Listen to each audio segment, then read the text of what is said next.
Welcome to the Late Night Race Review.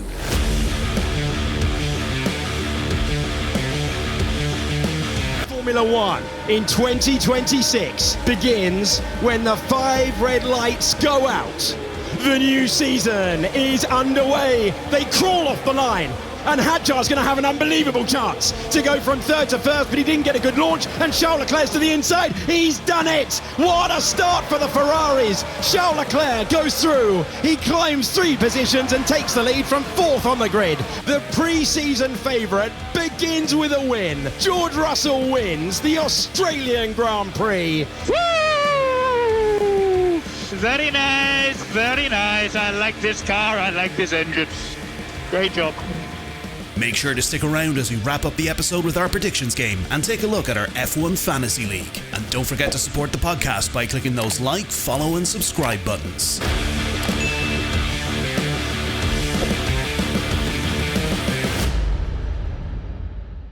Welcome on into the Late Night Race Review. My name is Aidan Scott, and joining me this evening as always is Isidro Gonçalves and Damien Scott. How are you both keeping this evening, chaps?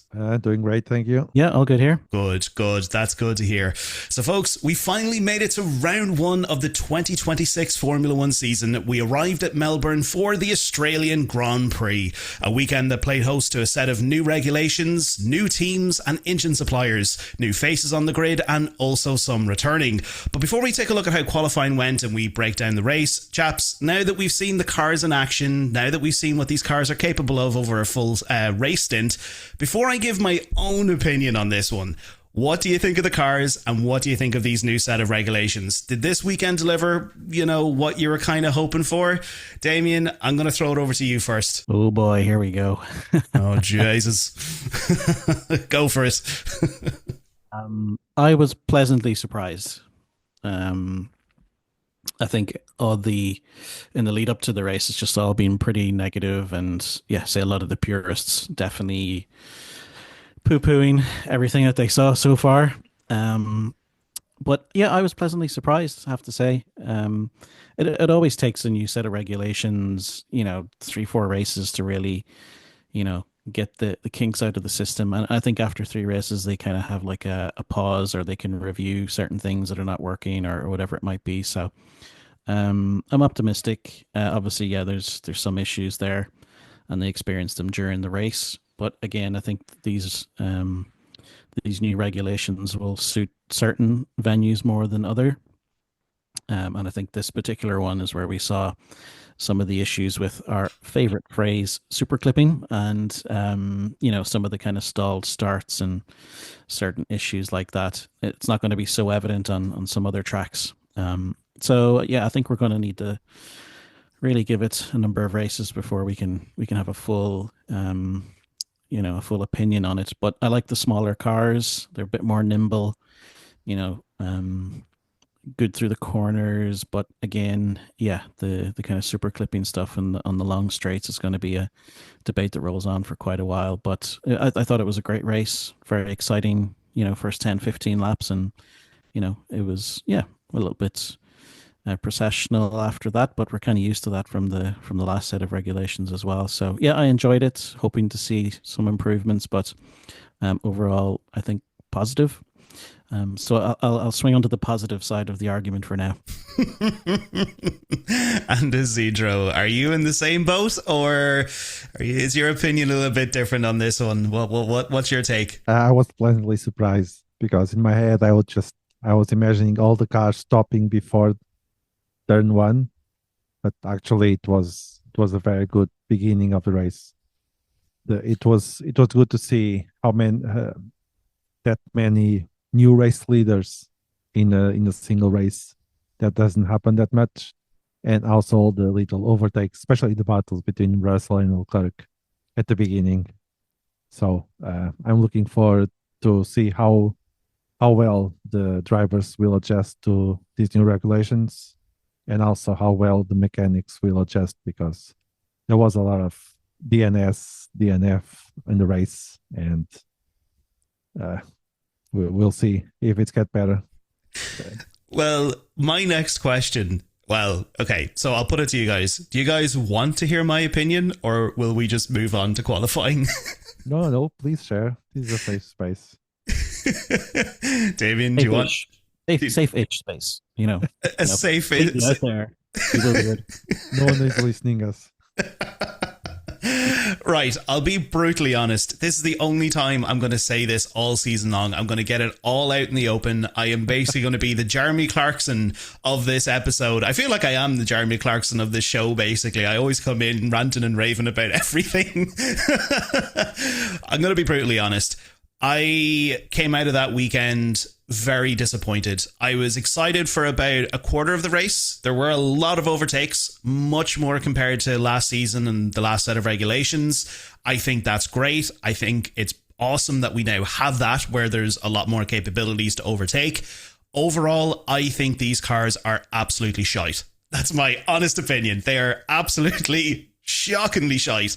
I mean, my reasoning behind this is, and I know that's probably very harsh to say that, when you put the phrase out there that Formula One is the pinnacle of motorsport, and then you have a Formula One car going down not even a 1 kilometer straight, loses about 40 to 50 kph, and then super clipping comes into play, and the thing is just screaming, trying to get the revs up, and then people have to downshift and then also lift and coast to actually charge up the battery. I think that's very depressing. That's my own take on that. And then also as well, like, I have to throw this out there. Crofty from Sky Sports needs to quit this shit about trying to, like, make it out that super clipping is a feature of these cars. He's trying to sell us crap, and he's trying to dress it up as a bunch of roses. Super clipping is not a feature. Super clipping is when your car is screaming for power and it can't get it. It's just awful. But yeah, look, it's just every time I was watching the onboards of those cars going down that back straight, it was depressing to watch, because even though, yeah, okay, there were overtakes on the straight, I just felt it just didn't feel like Formula One to me. That was my own thought on it. And the other fact about this is that the fact that they've moved so heavily that every driver has to heavily lean on battery management. What is this? That's not Formula One. Come on. Like, this is meant to be about pure power, pure speed. That wasn't speed. That was just, it just, like, there's a comment that's been going around a lot that I've seen over the last couple of days since I've been reflecting on this. It just felt like artificial racing. And I feel like that is just what this is for now. But I will say, on the other hand, yes, there were a lot of good overtake moments in the race. The battle with Charles and George, I thought that was great. It was good to see that kind of action. But the one statement I was going to put out there, and you're all going to agree with me on this one: when Ferrari has a good car, you know these regs are bad. You know something's wrong when Ferrari is coming in P3 and P4. And they're second in the constructors. That's all I'll say. But look, that's just my thoughts. Who gives a shit about what I think anyway? But that's just my own opinion. When this is meant to be the pinnacle of motorsport, to me, this set of regulations isn't innovation. This is taking a step backward. They need to change something if they're going to try and make that sort of style of racing more exciting. Like, the design, the aerodynamics, all that kind of stuff, that's fine. That's grand. But the main focus here is that split between internal combustion engine and battery. That needs to be reworked in some way, shape or form, because it is hindering a lot of drivers on the grid. I know George Russell and Toto Wolff are like, oh, it's great, oh, it's deadly. But that's because you're winning and you have the best car. So yes, you think it's going to be great. But honestly, for the rest of the season, I know we have these regulations now for the next 4 years.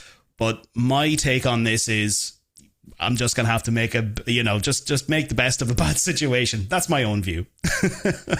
But how's it any different to management of other aspects of Formula One that we've had for many years, like tire management or fuel management? Like in the era that we had refueling, they could go full tilt because, they could come in and they could top up the fuel tank.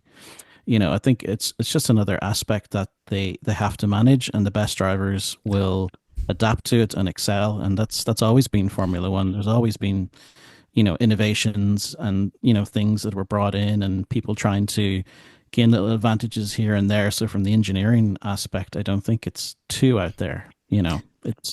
It'll take a few races, I think, but it's the peak of engineering, and I think we're seeing that. What in the Formula E are you talking about, Damien? Listen to me, Mr. Battery Man, Mr. EV guy. You take that statement and you take that to Formula E and you leave it out of Formula 1. I'm just kidding. There can be tweaks made, yeah, and I think the super clipping thing is shite. Well, it's always been there. It's been there in the previous generation too as well, but just not to the same extent because it was more of an 80-20 split, whereas now it's 50-50. Right. So one thing I heard was, I think it was, who was it? Was it Mekis or somebody else? I can't remember who it was. But one of the team principals was maybe talking about increasing the output of the super clipping, because I think with super clipping, you can only charge your battery up to 250 kilowatts, where it's like a 350 kilowatt capacity. So it does it quicker than the regen. So I think the regen takes 20 seconds if you're going through a corner, and your regen through braking, it takes 20 seconds to get your 350. Whereas super clipping using the engine, it can only get you to 250, but it does it like really quick. So it's kind of like a tactic where you have to decide where the best place to do that is. And his point was that if you increase that up to the full capacity of the 350, then you'll be quicker getting to that full battery, and then you'll be quicker kind of out of the corner, or whatever it might be. So the solution may be to have more super clipping. So it's and I think after the 3 races they do have that circuit breaker or whatever they want to call it, where they can change things. So that might be something that they want to do. But yeah, again, I think in other tracks where there's not so many high speed straights, super clipping is not really going to be too much of an issue. So, yeah, that's why I think we have to see it out and see what happens. But if it turns out to be completely shit for all of the races, then yeah, they're going to have to do something. Yeah, big time. And I mean, that's great to hear. And I mean, it's great to hear that, especially going into China next weekend when you've got 2 long, massive straights. Those cars are going to get to a quarter of the way, and it's just going to be like, gone down to about 220 kph before the time they even make it halfway. The race starts, I think, is something that's definitely has to be looked at. Yeah. No, 100%. They need to look at that, because the fact that it wasn't only Max that had that issue with the flat battery. No, sorry, not just George. It was George, Antonelli, Lawson had that issue as well. Max had that issue, and there was somebody else who had that issue. There was 4 or 5 cars that just had 0 battery. And this is what I'm talking about. The fact that they were relying so heavily on this battery element, it doesn't, to me, from the outset, it doesn't seem to be a 50-50 split. It seems to be more 70-30 to what I'm looking at here. It doesn't seem to be a halfway split between internal combustion and battery. It just seems that they're just relying so heavily on battery to get them around this track. But look, guys, this could be a debate that we could go on for ages and ages and ages, and we'll probably talk about it again. That's just my thoughts anyway. That's just my opinion. If they do change the whole super clipping thing, I will probably be a little bit more excited for these new regulations. But for now, with the way the cars drive and all that kind of stuff, it just doesn't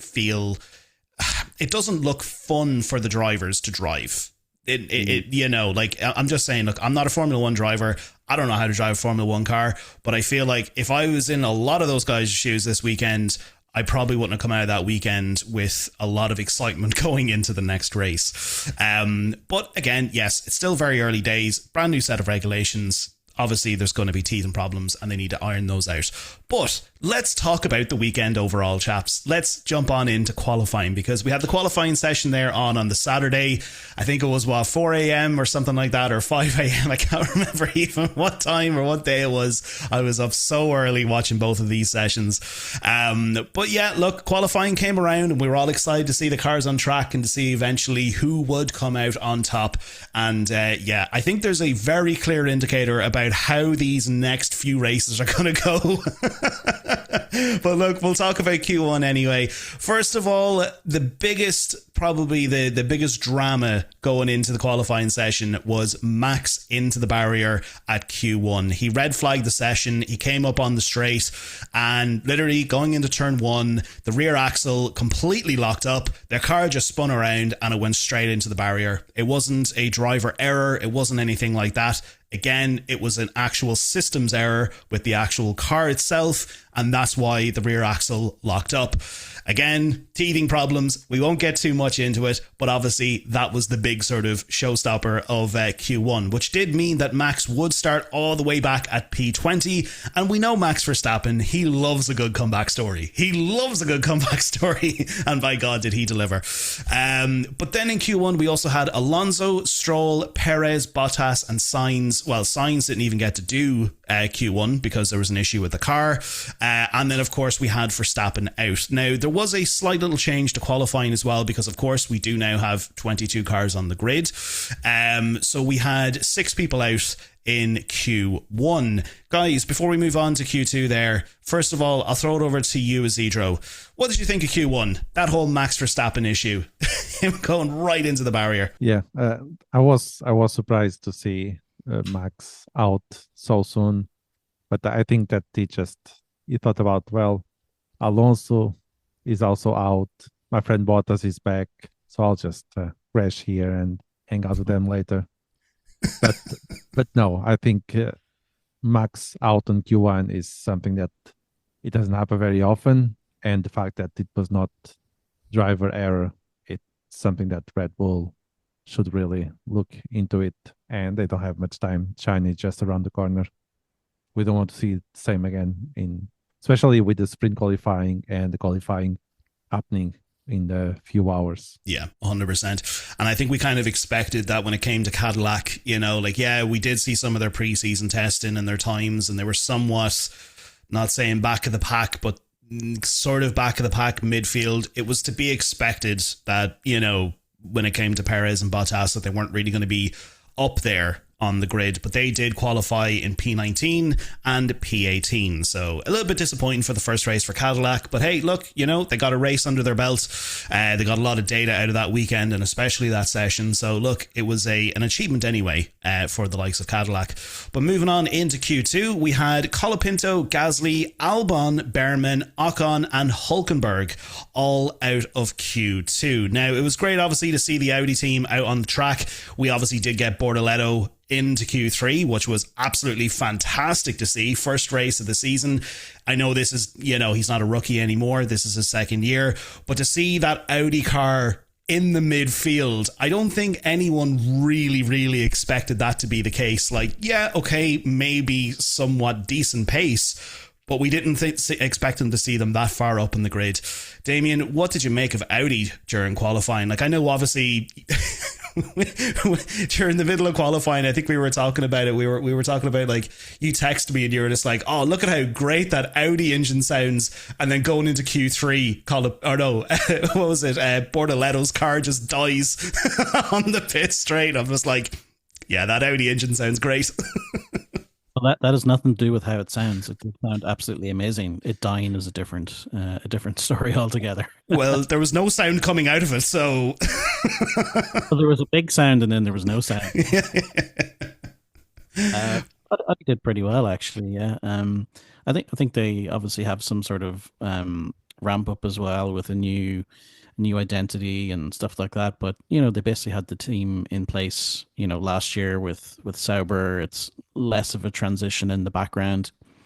So yeah, definitely there will be some teething problems for them as Audi take over and they work out that stuff. But I didn't expect them to be at the back of the pack for sure. And yeah, qualifying 10th and 11th, that was pretty decent for their first outing under the Audi name. So and two good drivers as well. So if they can keep that pace up, they'll be picking off the points, I think, over the season in those 9th, 10th, maybe 8th positions. But yeah, let's see how they go. But decent first outing for them in terms of qualifying. Yeah, definitely. No, it was a good session overall for the likes of Audi. And I think, obviously talking about the race as well, look, it was definitely good to see, obviously, a new team on the grid, both in Audi and Cadillac. And it was great to see them to get as far as they did. But P10 and P11 in qualifying for Audi, that's a fantastic start. And hopefully more to come from that team going into China and through the rest of the season. My eyes are definitely on Audi this season. I'm really excited to see where they go. But of course, as we mentioned, we did lose Bortoleto basically due to the car dying in the pit lane. As I said, Damien texted me there saying, "Oh, the engine sounds class," and then there was no engine, and then he was back into the pits. But yes, other than that though, in Q3 we had a little bit of drama from the reigning champions of the weekend, Mercedes.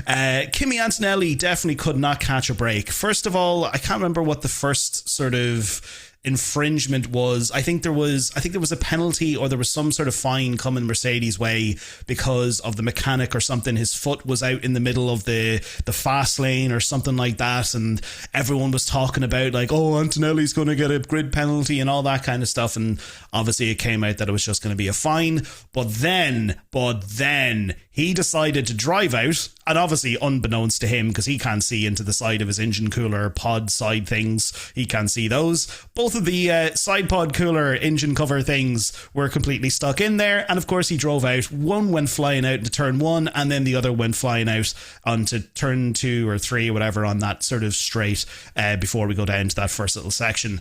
But then of course Lando Norris, he decided to come out, and it damaged his wing.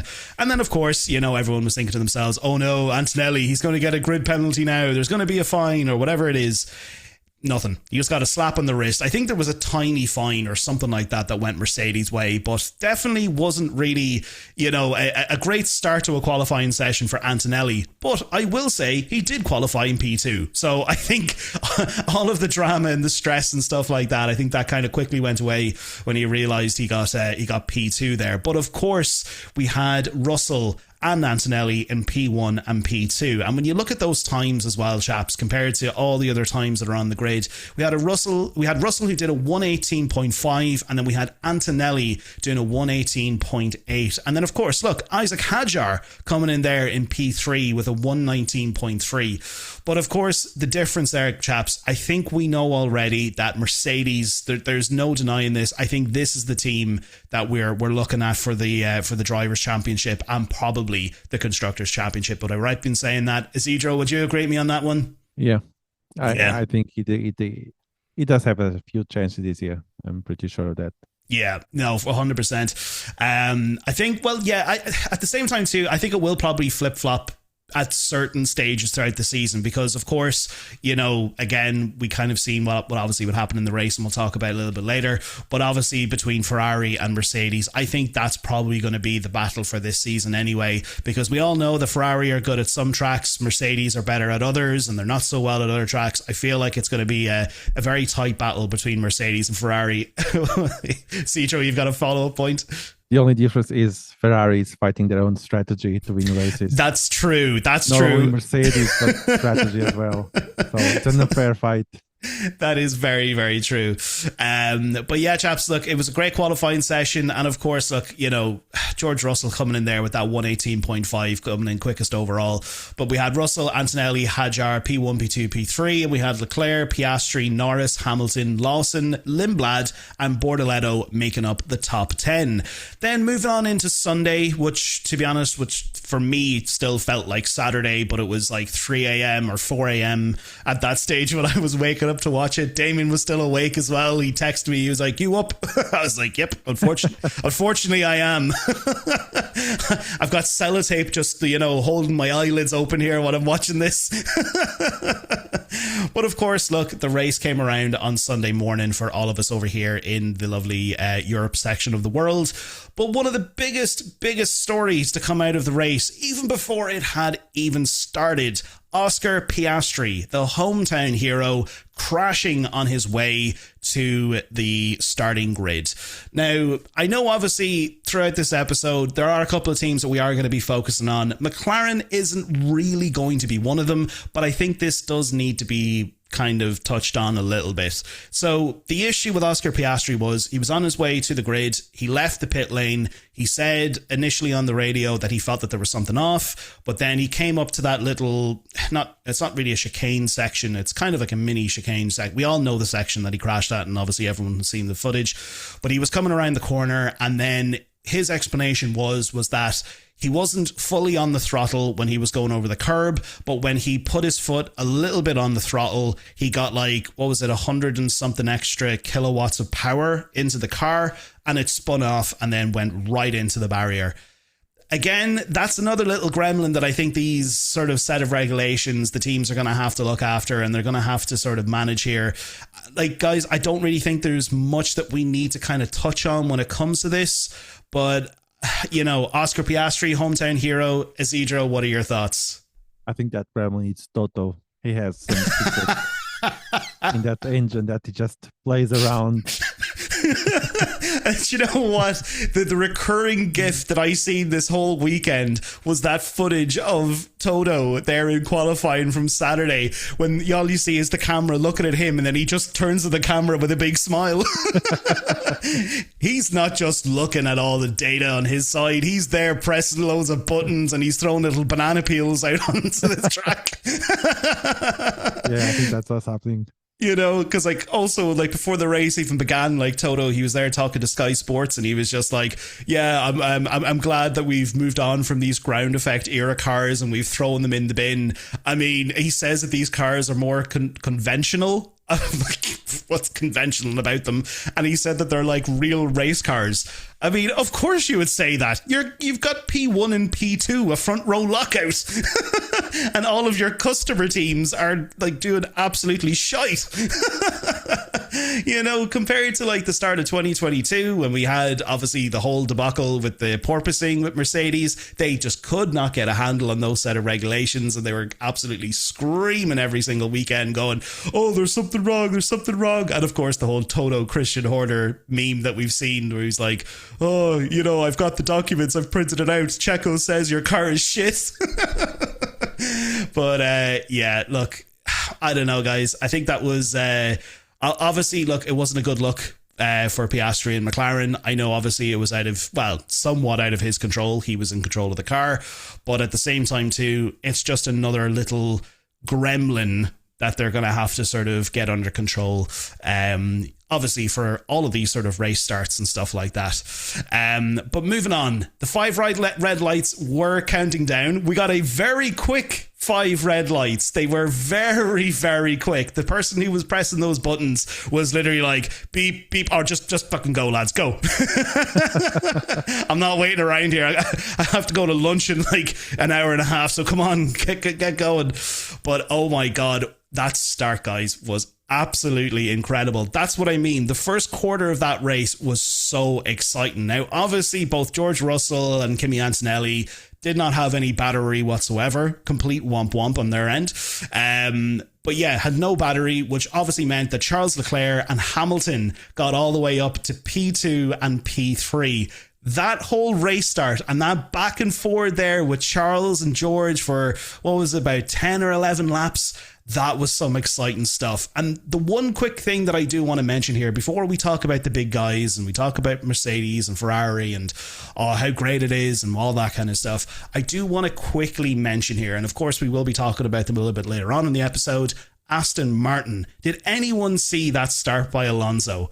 He got up the grid. He started, where did he actually start? He started in P17. P17 he started in. And at one stage, we didn't even think Aston Martin were even going to start the race. We thought they were just going to sit in the pit lane for the whole bloody thing. He got it from P17 all the way up to, I think it was Bortoletto in P10. And then he was behind Lindblad in P9 by the time we had gotten to that corner where Oscar Piastri crashed. Did you guys see that, right? Did you see that at all? Yeah, but then reality strike and that was the end of the dream. I know, yeah. Obviously, look, it was good while it lasted.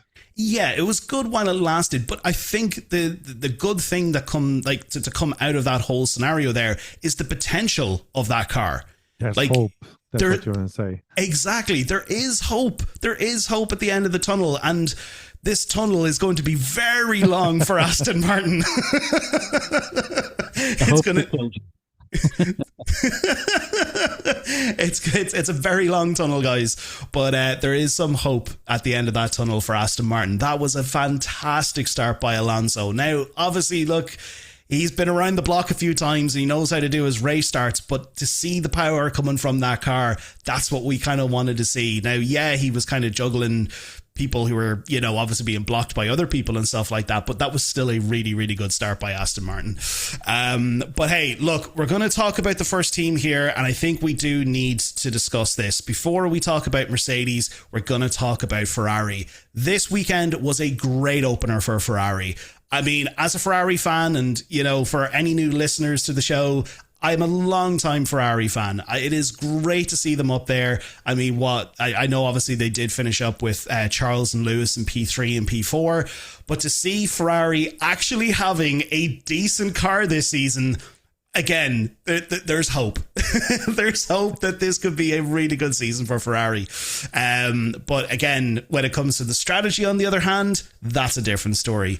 Because yes, we had a great battle between Charles and George. I mean, that was such a great watch. We all seen the footage, all the back and forward there. But first of all, we had our first DNF of the race, who was Isaac Hadjar. So an issue with the engine just basically died. But I think it was in roughly, lap 11 or lap 12 or something like that happened.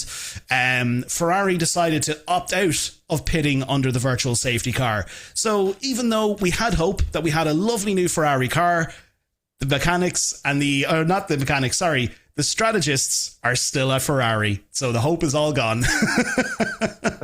Not pitting under the virtual safety car was a big womp womp. That was their first mistake. But then later on, we had Hamilton, who did say that if there is going to be another VSC or, you know, something like that that's going to happen, do not box both the cars and don't stack them together. Now, they heard that loud and clear because we did get another VSC, which when it came to Bottas, who DNF'd on lap 19. But then Ferrari decided to box on lap 27 and then 28 to hard tyres. But I think this was ultimately the downfall of Ferrari, because at that stage, yes, even though Charles was ahead of George, like George and Antonelli, they did make their way back up through the pack. It did get to a stage where I think that window of Ferrari holding on to that P1 and P2 moment, that is when that all completely fell apart. I think it fell apart on lap 11, but yes, they were still able to recover P3 and P4. Isidro, am I right in saying that? Was that Ferrari's downfall? And what did you think of Ferrari overall this weekend? I think Ferrari this weekend, it was a bittersweet experience. From the car itself, it seems it's night and day from last year. The car is really, really fast. We could see Leclerc starting, and he was like he was driving with the turbo on. If it wasn't Kimi being slowly, Leclerc could be first in the T1 without any issues. So definitely the car is back. We could see Hamilton also very happy driving the car. It's the strategy that it needs new regulations as well from Ferrari, because they still have the same issues that they had last year. But at least this time, I think the car can do some can help a little bit if the strategy fails. And I think this weekend, yeah, they didn't pit when they should, and then the choice of tires, the hards, probably not the best option at that time, but it is what it is, and they still got P3, P4 very comfortable. So if they get their ducks in a row for China, I think we're going to see more red overalls in the podium. I hope so, Isidro. Those are words that I'm clinging on to with dear life. Believe me, I'm clinging on to those exact words. More red on the podium. I'll be clinging on to that for dear life all season long. But do you think, Isidro, do you really think that even if they had pitted under the VSC, do you really think they could have held on to that P1 and P2 with George and Kimi on the attack? Yeah, because one thing is a fight 2-for-1, another thing is a fight between 2-for-2. So Leclerc and Hamilton are definitely a better duo against Russell and Kimi.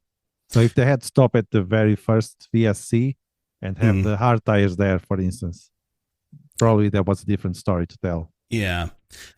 Like, I know I know obviously, yeah, look, they are a good duo, but I think, and this is obviously just kind of going, and it'll probably tie into obviously our next segment, which is talking about Mercedes. But do you think this is kind of the same sort of story that we've seen at the start of 2022, where Red Bull just kind of ran away for, you know, 1 or 2 seasons? Is this going to be the same scenario with Mercedes? Like, do you think ultimately that, you know, between Leclerc and Hamilton, like we've seen Leclerc and Hamilton, like they are a good duo, they're a good pairing, but I think for last year, I don't really feel that they can kind of ultimately work really, really well together. I think sometimes Hamilton being behind Leclerc gets the better of him in certain situations, because we even seen him trying to chase him down at the very end of the race. But do you think with that sheer Mercedes power that they would have been able to hold on to P1 and P2? Because,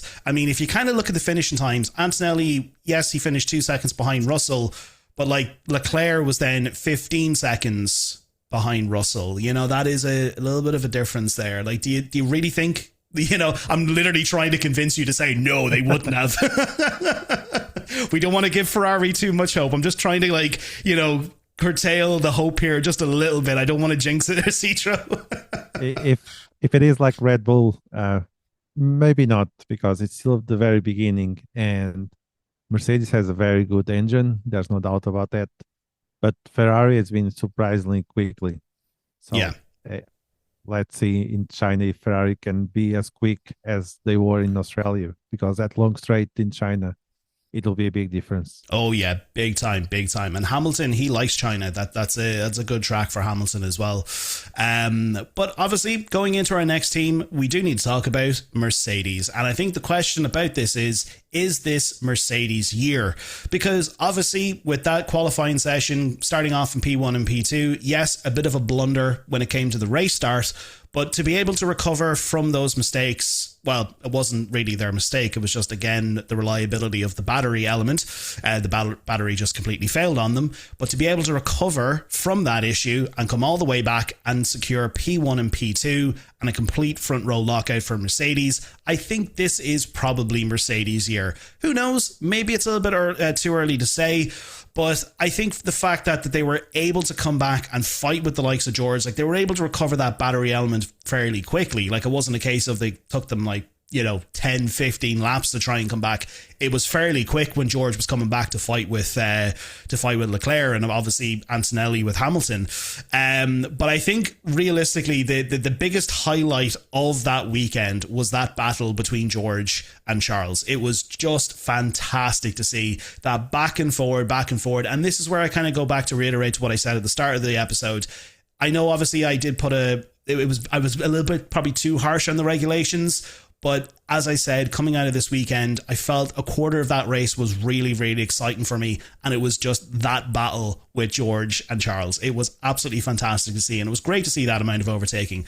But also as well, Antonelli, he fought really, really hard to get back up through the pack to regain P2. But again, at the very end, it was a very dominant performance for both Mercedes, George Russell and Kimi Antonelli holding on to that P1 and P2. Damien, is it too early to say World Constructors Champion and World Drivers Champion George Russell?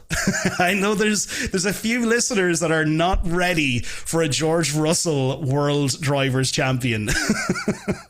No, I think we called it months ago, right? You know, all the noise coming out about the 2026 regulations and who was ahead, it was all pointing to Mercedes, and I think, yeah, the first race only kind of proves how well they have nailed the design, the engine, the battery, everything just looks to be working pretty well in harmony. So yeah, I think it's you can call it. It looks like they're the strongest. They're, you know, good few seconds ahead of everybody at this point. But you know, as we know, it's a long old season, and you know they will go through some sort of dip at some point. You know, they did last year when they had issues, or they changed out the rear suspension and then they changed it back to the one they had before, and then they got their form back. So they'll probably have things like that, but from pure best car in the grid, yeah, I think you have to hand it to them on that one. Yeah, and say the first race with the 1-2 and a pretty dominant race at that. yeah, they're looking pretty much favorites for both the drivers and the World Constructors Championships as well. So yeah, fair play to Mercedes. They've really worked hard on the 2026 car. Yeah, I think also as well, though, I think George Russell really needs to work on his radio victory call thing, because that was uber cringe. Well, he was trying to imitate, what was it, Borat or something? When he came across the line, he was like, "Oh, very nice. I like this car." I'm just like, "Oh, George, come on." And after what... I did laugh. Yeah, it was very, very cringe. I'm sure there was a lot of people, if you were watching that very early on in the morning, probably threw up their breakfast. But yeah, George, work on your radio victory calls, please. But hey, look, it was a great start, great weekend for Mercedes. Obviously, a complete opposite start to what they had at the start of last set of regulations in 2022. So it's good to see Mercedes getting off to a good start for this set of regulations. But one team that probably did not have a really good start for this series of regulations is Red Bull. This has definitely been an era that I think Red Bull were not really 100% prepared for. Maybe that's a bit harsh saying that, but I think this is just, it's been a very challenging start for Red Bull. First of all, we had Hadjar putting in a really good qualifying session with P3, but unfortunately DNFing on lap 19 due to engine failure. The car just stopped. That was it. We all seen what happened. I think, what was it, Australia in 2024 when Max's engine failed as well. Telling you, Red Bull doesn't like Australia, and Australia doesn't like Red Bull, apparently. But then, of course, with Verstappen starting all the way back in P20 after that little lockup that he had in qualifying, this was the comeback story that everyone was kind of looking at. And to see, you know, with these new set of regulations and this different style of driving, could Max really, really handle this new car? And would it be a different story? Because, of course, now Red Bull, they've moved on from Honda. They're now with Ford, or the collaboration with Ford and Red Bull for this new power unit that they have. Everyone was kind of thinking to themselves, is this the end of Max's dominance? But I think he definitely proved everybody wrong this weekend, because he went from P20 all the way up to P6. He was up to P11, I think it was, by lap 7 or something like that. Like, obviously, you know, he was just getting through a lot of the midfield and battery management, all that kind of stuff. You know, that was sort of, you know, those couple of laps, but eventually up to P11 by lap 7. But then eventually he was battling the reigning champion Lando Norris for P5 and P6. That battle was fun to watch, but it was very disappointing not being able to see Verstappen get by Norris. I would have loved to have seen that. I would have loved to have seen a little bit more of a closer battle there. But the only real reason that Verstappen got by Norris was because Norris pitted. But then, of course, Norris got back past Verstappen because Verstappen pitted over to, I think it was hard tyres or something like that by the end of the race. But ultimately, he did finish in P6. That was a great comeback drive from Max Verstappen. Isidro, what did you think of Red Bull overall? I think, first of all, you know, Hadjar DNFing, yes, that was a disappointment, but he did have somewhat of a good start to that race. Yeah, it was such a good start that when I saw the Red Bull in front fighting with Russell and Leclerc, for a second I was like, oh, Verstappen is doing great, he's just over there. Then I realized, no, that's Hadjar. Verstappen is way back in behind everyone else. So I think yeah, it was a great start for Hadjar, and it's good to see that, just based on what we watch in Australia, maybe the curse is slowly being lifted. I mean, he still didn't finish the race, but at least he didn't be in the car. It was not his fault that the engine just decided, no, today is not your day. But Max returning from the back category to P6 is good. No, in the old days, we'll probably see Max doing that and finishing the podium, but the old days are gone, and we need to face that. The new Red Bull still need a few adjustments, and they better be quick, because China is just there, and we have 33 points on the line. So if Max wants a slice of that, and Hadjar as well, they need to get an engine that runs for the entire race and not just 11 laps. Yeah, no, you're definitely right there. You've hit the nail on the head with that sentiment there, Isidro. But I know obviously a lot of people were probably thinking to themselves when they seen Hadjar getting P3, they were like, oh, the curse of the second Red Bull seat is gone. And then he freaking DNFs on lap 11. No, it's not gone, it's still there. But I'm sure like Hadjar, he was going into that race and he was looking at Max going, I am the number one driver now. I am number one. The amount of memes that I had seen just being thrown around the interwebs after seeing that P3 result was absolutely fantastic. I seen all these different ones and it was like a picture of like, it was Horner, Ricardo, Perez, Gasly all up in heaven, and they're all saying, come join us, Max. For him starting in P20. The memes were brilliant. But moving on to Red Bull's sister team, Visa Cash App Red Bull. I think there is definitely a rookie in this team that we need to look out for, and that is with Arvid Lindblad. Damien, this driver, this guy, he came out of absolutely nowhere. We thought he was probably going to be like most sort of rookies, you know, taking a little bit of time to adapt to Formula One. Yeah, maybe he might have qualified near the bottom of the grid, but he came out all guns blazing, qualifying P9 and finishing in P8, making Mr. Liam Lawson, and I'm giving him a bit of a break this season because, hey, look, he's had a rough couple of months. That's all I'll say. But making Liam Lawson look a little bit sketchy, finishing up there in P13. I think this guy is somebody to look out for, Damien. Am I right in saying that? Yeah, he looks good. Like as you say, coming into your first race, it's obviously a big step up to F1. But you know, in his earlier career through the other formula, he's looked quite solid. Looks like a good driver. But yeah, qualifying P9, finishing P8 in your first race is incredible. That's such a good return there.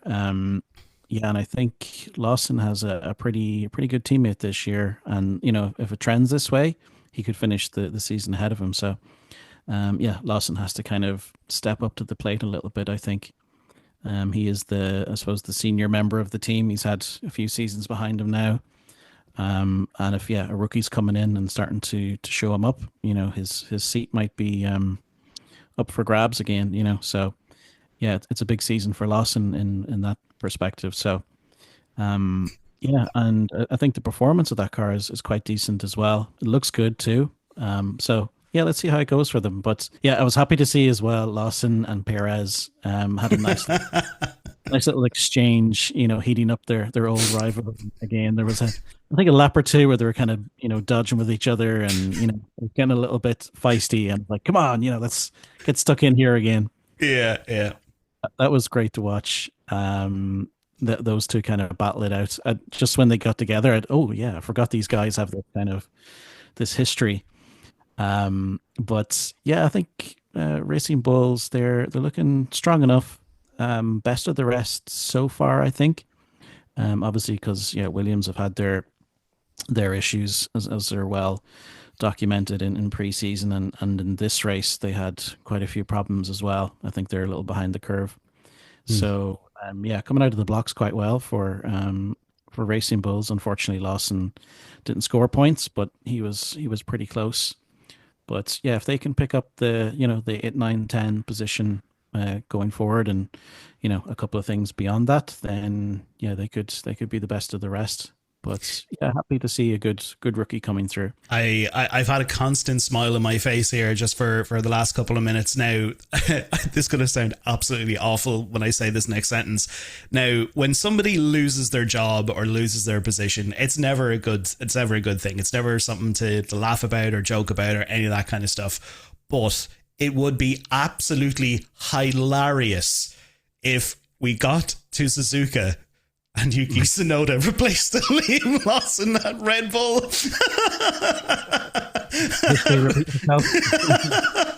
Lawson just having a shite couple of weekends, finishes up in China, and Helmut Marko steps in and he replaces Yuki with Liam Lawson. Oh my god. But hey, look, that could be a really good combination. Imagine Yuki and Lindblad together. That would be a strong Visa Cash App Red Bull Racing Bulls team. There could be some meme in the coming week. Yuki over, Liam's shoulder or something like that, Yeah, no, 100%. That, well, I just thought about that there. But again, look, it's not funny when someone loses their job or loses their seat or any of that kind of stuff, but that would be hilarious. That would definitely be history repeating itself. But moving on, guys, I want to get both of your opinion on the next two teams here. We're going to talk about Audi and Cadillac together, because I think with these two teams, probably the statement of this section is probably there is a few newbie teething problems. Not only, yes, are they technically two brand new teams, we've all seen it when new teams come into any sort of sport. I mean, one thing I always talk about is Aston Martin. When they joined the World Endurance Championship, it took them all season long before they could even think about scraping a point for both of their cars in the hypercar category. But with Audi and Cadillac newcomers, it's always going to be the case. There's always going to be issues and problems, and it's going to take a little bit of time to iron things out. But it's great to see the performance that they got out of this weekend, especially with their first ever race in Formula One. Now, obviously, it wasn't all, sunshine and rainbows and all that kind of stuff. We obviously had that Hulkenberg did not start. Yes, that happened at the very beginning of the race. He had engine failure. He made his way to the grid, or he was about to make his way to the grid, and there was something wrong with the engine. He had to retire the car, and they were like, yeah, we're just going to save this, and we'll look at it. We'll look at the data, and we'll move on to China. Then we had Bottas DNFing on lap 19 because he had engine issues. And then also, for some reason, Perez's car just would not stay together the entire weekend, because during practice sessions, his wing mirrors were falling off. And then halfway through the race, some bits of carbon fiber just randomly exploding off the back of his car. Which obviously did cause a VSC. But I think it was by lap 23 or something like that. I think every car had lapped Perez, and I think it was Stroll as well at some stage. I think they were all getting lapped at that sort of stage. But I think obviously there was a lot of learnings for Cadillac, and especially Audi as well. Like, I mean, when you look at Bortoleto finishing in P9, securing a championship point there, 2 championship points, should I say. That was a great result for Audi. But obviously for Cadillac, on the other hand, that was obviously disappointing that they didn't get any points, but I think that was something that they were probably expecting to happen. Isidro, I want to get your thoughts first of all. Both Audi and Cadillac, what was your overall opinion on them this weekend? I was surprised with Audi, and because I know Sauber was there last year, so it's almost like it's the same team. But Audi, from a mechanical perspective, they are very good. So I was surprised that Hulkenberg wasn't even able to start, let alone the car died halfway, but not even start. I was about disappointed with that. Cadillac, at least they finished the race. I think that was one of their goals, to finish the first race. Not both drivers, sadly, but the fact that they managed to have one car, maybe not completely with all the pieces intact, but at least there was a car finishing the race, and that's very good for them, at least to get feedback on the entire race on the car. So I think it was overall a very good weekend for Audi, because they got Bortoleto doing points, and for Cadillac, first race, and have one of the cars crossing the finish line, not in one piece, but crossing the finish line. It's definitely a plus for them. So I'm pretty sure Cadillac have a lot of lessons that they learned on that weekend, and hopefully we'll see 2 cars finishing in China. Hopefully. Same for Audi. Yeah. Or at least have Audi having 2 cars starting in the grid. Yeah, no, definitely. I completely agree with that. I would love to see them all finishing together. But you're completely right there. Like this weekend for both of those teams, it's, gathering data, just learning from certain things, and just obviously literally trying to get up to speed with everybody else. But definitely a successful weekend for both teams. I know, obviously, as you mentioned there, both of one of their drivers didn't finish the race, but it was good to see both one of each car actually finishing. Damien, your thoughts on Audi and Cadillac this weekend? Yeah, I think Isidro covered it well, but there was some great memes going around the US kind of fan forums. Do tell. The pieces falling off Perez's Cadillac, because I think the GM car brands have a history of, not a great build quality and things falling apart. So yeah, the memes were great for a couple of days there about the bits falling off the car. It was, some very funny people out there. Yeah, definitely. But yeah, look, again, it'll be great to see what they're capable of in China. But yeah, I think overall, probably a successful weekend to at least get one of each car across the line, because I think everyone was excited to finally see an Audi car and Cadillac now on the grid. But moving on to the last team. Now, obviously, we could sit here and talk about McLaren and Haas and all these other teams and stuff like that. But we'll leave them till next weekend, because the last team that we do need to talk about, and I think we probably would be doing them a disservice if we didn't, is Aston Martin. As I said at the start of this episode, yes, Alonso, what a great start by Fernando Alonso. That was a really, really good start to get all the way up from, P20 something or whatever he was literally at the back of the grid, to get up to P11 or P10. Like, he was just flying by everybody. So there is hope at the end of that tunnel for Aston Martin. But I think it is probably time to go back to the drawing board when it comes to this car. I mean, to go into this weekend for the first race of the season, even if it is new regulations, even with the last set of regulations, we've seen how Mercedes coped with it. They were the one team out of everybody else that just really struggled in a massive way. But they weren't saying to themselves, oh, well, look at this race as just a practice or a little trial to see what we can do. They were still trying to fight with other people on the actual track. But the fact that Aston Martin, both cars going into this saying, oh, we're probably only going to do about maybe 14 or 15 laps, 20 laps and retire the car because there's this shuddering that's going through the car, through the engine, and it could potentially give our drivers nerve damage. That screams massive alarm bells. Massive, massive alarm bells. I think that it is time that Aston Martin need to go back to the drawing board very, very quick and sort out whatever is going on at that with this particular engine. Now, I think obviously this goes a lot deeper than there was just a mismatch in putting this car together or they got it completely wrong. I think there was a lot of things going on behind the scenes, especially with Honda. I think there was talks about, the development team of the Honda engine. They left back in 2021 or 22, and then they came back in 23, and there was all these issues internally, which obviously, put Aston Martin on the back foot with them moving to Honda. There's a lot of sort of things in the background that was obviously going against Aston Martin going into these set of regulations. Excuse me. But I think I'm right in saying, guys, that yes, even though that there is a little bit of hope there, I think it is time to go back to the drawing board. Isidro, would I be right in saying that? I mean, we had Alonso, he DNF'd on lap 15, but yes, he did retire the car, but he eventually came back out on lap 28 to do a few more laps. And then also we had both Aston Martins retiring by lap 38. I think they are definitely trying to learn what's going on. And the fact that Alonso was in and out, they definitely the way that, let me just type this screw here and go on, see if it works. And it's a shame that we had so many hopes for Aston Martin when we saw that Nui was joining them, and it's just disappointing. The fact that Aston Martin is just a shadow. Even last year, Aston Martin was in better shape than they were today or yesterday. No, totally. I mean, it's just I've always had a very I've had a very large soft spot for Aston Martin for a very long time.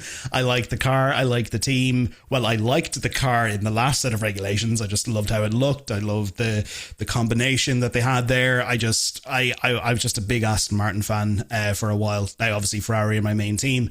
But going into this set of regulations, I was like, oh my God, this could be the time where Aston Martin just leapfrog ahead to the top of the, to the top pack. Now, not number one, but to be up there fighting with the likes of Red Bull, Ferrari and Mercedes. Damien, you've got a little follow-up point to that?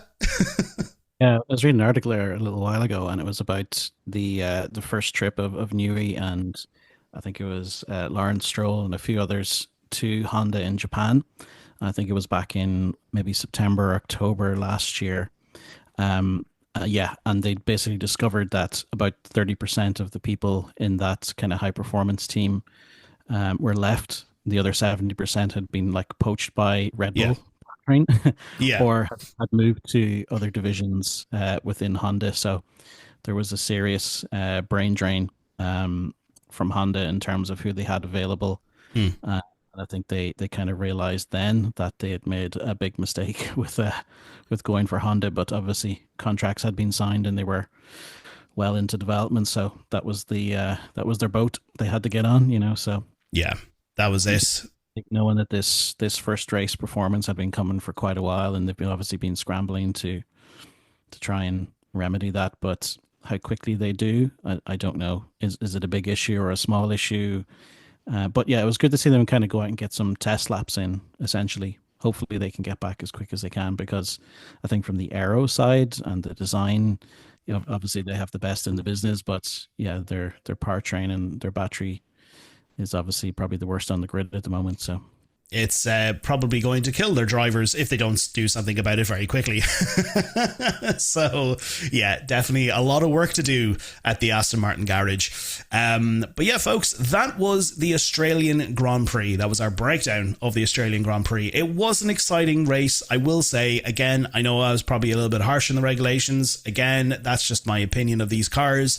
As I said, a quarter of that race really was really exciting, and there was much more overtakes compared to last year. I think there was like 2 or 3 times more overtakes than we had ever gotten in a race. So it's good that it's moving in that direction, and we're actually getting more overtakes and close racing, which obviously is what we want, but there's still a lot of things that need to be ironed out as we go on throughout the season. But guys, the top 10 results for the Australian Grand Prix: we had George Russell in P1, Antonelli in P2, Leclerc in P3, Hamilton in P4, Lando Norris in P5, Max Verstappen in P6, Ollie Behrman in P7, we had Arvid Lindblad in P8, Gabriel Bortoleto in P9, and then finally, to wrap up the top 10, we had Pierre Gasly getting some points for Alpine in P10. We'll come back to Alpine at some stage, maybe in China, see how they do then.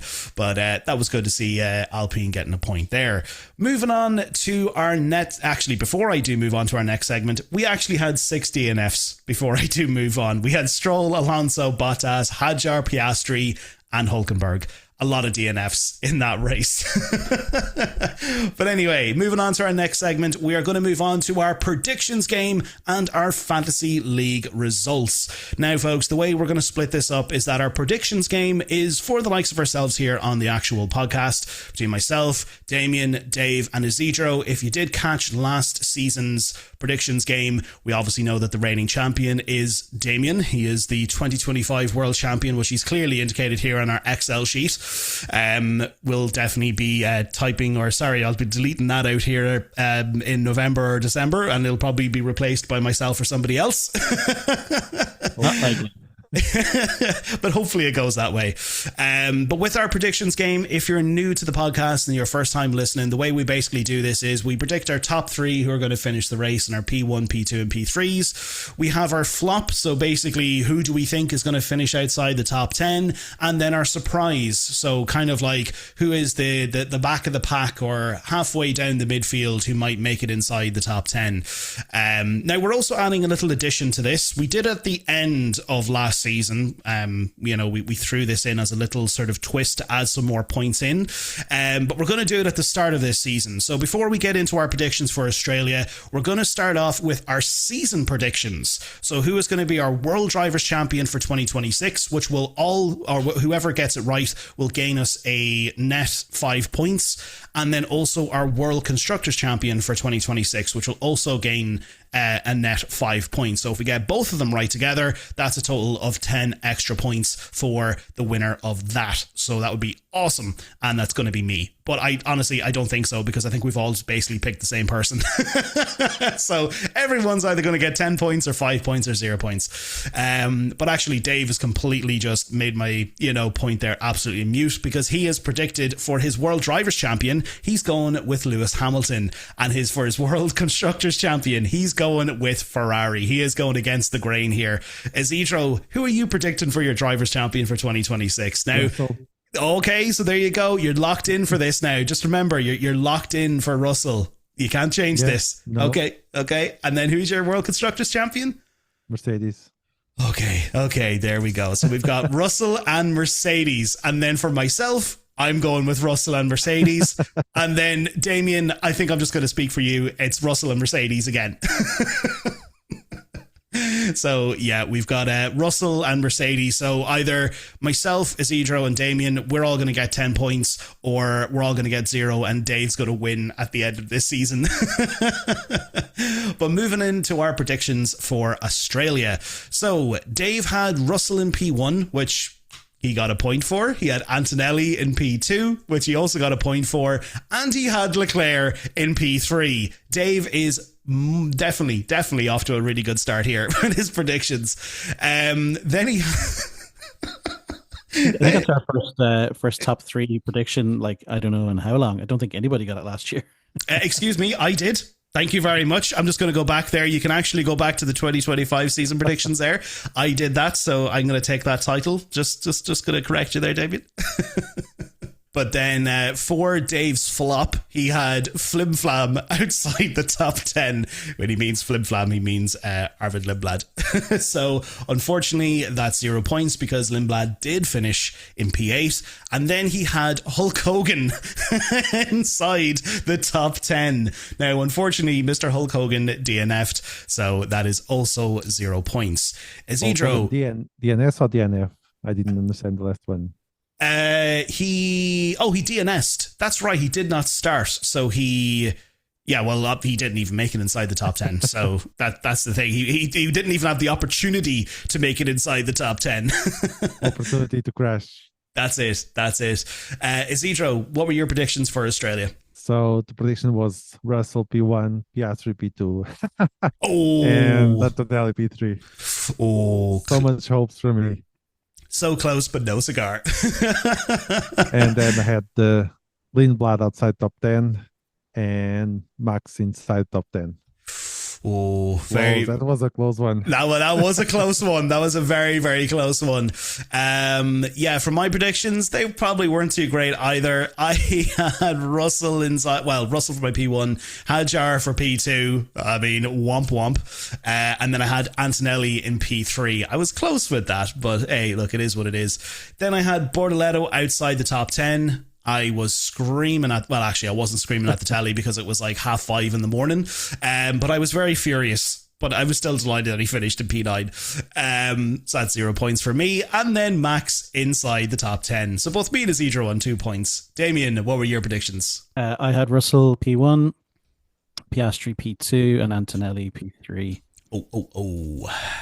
And I had Lindblad outside the top 10, which was a 0, and then Max inside the top 10, which was 1. Yeah, I put them in first, and Isidro just said, yeah. Copy paste. That was it. Oh, Damien, not a great start for your predictions, both in the predictions game and the fantasy league. I mean, this is not... 1 point behind the leader, so it's hardly, Yeah, we're all 1 point behind the leader. If you're not first, you're last, Damien. Robin is racing. If you're not first, you're last. You've been watching the Cars series, have you? I have. But yeah, look, he's the first loser. Exactly. But moving into next weekend, we do have China. Now, we do have a sprint weekend for China, but we don't take into consideration the sprint results. It's just the main Grand Prix. Now, Dave is yet to put in his predictions for China, but Isidro, what are your predictions for China? Well, I'm going to go with Russell P1, Kimi Antonelli P2, and Hamilton P3. Yeah, and you know what? Oh yeah, sorry. Go on. What what are your flop and your surprise? So my flop is Lindblad DNF, and then my surprise will be Carlos Sainz inside the top 10. First points for Williams in China. Right. That's my hope. That's your hope. That's your hope. That is very hopeful. And where does Sainz finish? 15th? Ooh, it's very hopeful. Very hopeful, Isidro. It's not too late to change your predictions. Just saying. Lock in. David's like, no. Those are your predictions. For my predictions, anyway, I'm going with Russell in P1. I'm going to go Hamilton P2, and I'm going to go with Antonelli in P3. So kind of like your predictions, Isidro, but I'm just swapping my P2 and P3. You are asking for too much. For I am. I definitely am. And then, do you know what? I am going to go with... Oh, you're actually... Okay, so this is where I just need to quickly ask, right? If you get Lindblad DNFing, that's 2 points, is it? Yes. Okay, that's grand. Just to make sure there. So No, it's just 1 point. That was if I was... I'm not being specific on the... okay. So I'm not saying if it's engine or just crash. Just right. So it doesn't finish. Okay, so what I'm going to do is I'm just going to say Gasly outside the top 10 for my flop. And then I am going to say for inside the top 10, who am I going to go with? So we have who? So we got You have Albon. Yeah, Albon, Lawson, Colapinto. Oh God, no. Sainz, Perez, Stroll, Alonso. Ocon is a good shout. He was what, P11? Yeah, I feel, I'm gonna, do you know what? I know Isidro is just baiting me into a trap here, but I'm gonna go Ocon inside the top 10. This could absolutely blow up in your face, Isidro. But Damien, what are your predictions? I have Russell P1, Antonelli P2, and Leclerc P3 going for the same podium, and then Gasly outside the top 10 for the flop, and the surprise Lawson inside the top 10. Interesting. Very, very interesting. Well, who knows? Well, we will know by the time we get to China and the Chinese weekend is over. But yeah, very, very hopeful predictions from all three of us there. And of course, look, we'll definitely get Dave's predictions through the week. Now, moving on to our brand new segment, which is our fantasy game. And there was obviously a really good reception. I'll say obviously, I'm very sure about myself there. But there was a really good reception from the invite that we put out to everyone there. So thank you so much to everyone who did check out our short over on YouTube, over on Instagram, and wherever we threw out the message and stuff like that. Thank you so much to everyone who did join our fantasy league. I'm nearly sure you still can join our fantasy league. So if you're still interested, I'll put the league code and the link there in the description of the YouTube video. And I'm nearly sure we can also throw it in over in the Spotify description as well. So if you'd still like to join, it's still available to do so, and you're more than welcome to join at any time. But thank you so much to everyone who did join. But it looks like so far... Before I do announce the top three, because the way we're going to do this for the for each episode, we're just going to go through the top three. If you do want to check out the results of the Fantasy League, you can check out by just clicking on the link in the description of the YouTube video, and of course just heading on over to the F1 Fantasy app, or the section of that, whatever it is. You'll find it anyway. But there's one thing I do want to point out. I'm in P7 and Damien is in P10, and that's the biggest win out of that entire Fantasy League. I'm just throwing that out there. Most importantly, we're all above Dave, who's in 13th and last. That is true. Everyone is ahead of Dave, who is in 13th and last. Now, we won't give out anyone's predictions or talk about people's predictions or their fantasy predictions on the episode. But for our top three anyway, we have, and now hopefully I'm pronouncing these names correctly. I'm probably going to make an absolute shit show of these pronunciations. But we have in P1, we have Saptarshi F3, who's on 261 points, so definitely a very good net gain that weekend. In P2, we have, is it Max Max Verstappen GT in P2 on 251 points.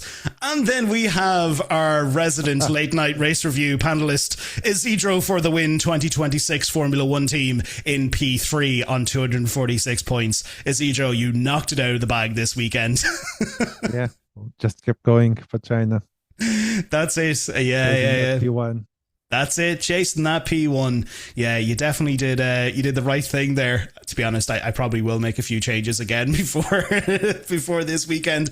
Instantly after Australia, when I seen the results, I was like, "Oh, deadly!" I actually moved up to P7 because I think it was like during qualifying, I was literally last on -8 points, and everyone else actually had points. But then when I moved up to P7 and I seen I was ahead of Damien, I was like, oh, maybe I actually did do something right. Silver linings. Silver linings. But I'll definitely be making a few changes before we move into China. I think Isidro, you've got the right idea there.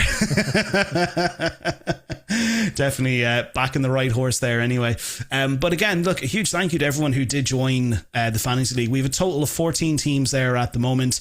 A lot to play for. I mean, there's a lot at stake when it comes to the winner of this particular fantasy league. You have to hold on your shoulders that you are the reigning champion of 2026 of the Late Night Race Review Fantasy League. So that is a lot to a lot to hold up to, you know. But who knows? We might even do a little thing where we might etch your name in a trophy or something like that. Not a physical trophy. We do not have the budget for an actual physical trophy. We're not Formula One. We talk about Formula One, but we don't have the same budget as Formula One. But we might even, like, you know, etch your name in a trophy, like a digital trophy, just so we could actually give something or have something there for the winner. But yeah, huge thank you to everyone. And obviously, good luck to everybody for the Chinese Grand Prix. See where we all end up this day next week anyway. But yeah, folks, look, that was the Australian Grand Prix. It was definitely exciting to get racing back on the screens again, you know, regardless of what people's opinions are for these new set of regulations, and if you're in favor of them, if you're against them, whatever your opinions are. It was just great to actually have racing back on the screen, because again, it's been a couple of months since we've had Formula One. Yes, we had testing and it was great to see the cars back on track, but now we finally actually have some proper action, which was great to see. But yeah, no, it was really, really fun. But before we do wrap up, guys, any last sort of thoughts that you have before we move on to China this weekend or whatever time it's at? I just hope that China give us more finishing cars. Yes, definitely. And this is actually a sprint weekend, the first sprint of the season. We've got the sprint, what was it, on the Saturday, and then the Sunday is the race. And we've got sprint qualifying on Friday, sprint race on Saturday, qualifying on Saturday, and then race on Sunday. So yeah, it's going to be a lot of early starts for people who get up to watch it live. Me. But Damien... yes, I do. I do want a medal. If I'm not going to win anything in the predictions game or the fantasy league, I want something. But Damien, any last thoughts? No, just looking forward to another race and then seeing how these new regs kind of pan out. But not sure if China will be kind of any better for the issues that people are talking about. But yeah, looking forward to another race anyway. Yes, definitely. And my last thought is I really hope Crofty stops selling us crap and trying to dress it up as roses. Super clipping is not a feature, Crofty. It's not a feature. So stop trying to make it out that it's great. Super clipping is a great feature. It's, Damien, get right out of town. Just get right out of town. It's not a feature. It's a very big red flag for your car. It means your car is woefully crap. But anyway, look, we'll probably have this debate as we go on throughout the season. We'll wrap it up there. But hey guys, look, thank you so much for taking time out of your afternoon to talk about the Australian Grand Prix and obviously talk about Formula One. It was great to have the both of you here. Thank you. Thank you. No bother. Well, folks, if you enjoyed technically this is our second episode of the season, but if you enjoyed our coverage of the Australian Grand Prix, definitely make sure to click that like button if you're listening to this on Spotify. Definitely make sure to click that follow button on Spotify as well. Or if you're over here on YouTube, definitely make sure to click that like button and also subscribe button so you can stay up to date with everything that we cover here throughout the season, with the races and the Fantasy League and everything that goes on throughout the 2026 season. But until next time, thank you so much for listening, folks. It was great to chat Formula One and all that sort of stuff. But until next time, we will see you next weekend for the Chinese Grand Prix. Adios.